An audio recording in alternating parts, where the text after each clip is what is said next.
Hi అండి. మన Telangana special పాతకాలం నాటి మక్కగడక. మక్కగడకనంటే ఈ కాలంలో అసలు పిల్లల దగ్గర నుండి పెద్దవాళ్ళ వరకు ఎవరు ఇష్టంగా తినడం లేదు కాబట్టి నేను చేసిన పద్ధతిలో చెయ్యండి. రుచికి రుచుకుంటుంది, మన హెల్త్కి కూడా చాలా మంచిది.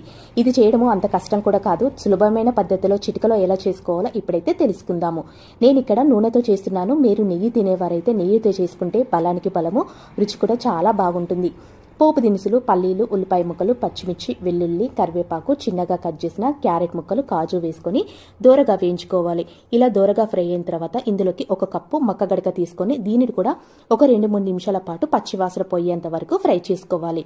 ఇప్పుడు నేను ఇందులోకి మరిగిన వాటర్ తీసుకుంటున్నాను. 1 కప్పు మక్కగడకకి 3 గ్లాసుల వాటర్ తీసుకొని రుచికి సరిపడా సాల్ట్ తీసుకొని మొత్తంగా కలుపుకొని దగ్గరికి అయ్యేంత వరకు ఉడకపెట్టేసుకుంటే సరిపోతుంది.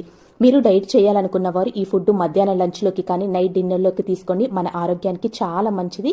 మీకు నచ్చితే లైక్ చేయడం అస్సలు మర్చిపోవద్దు.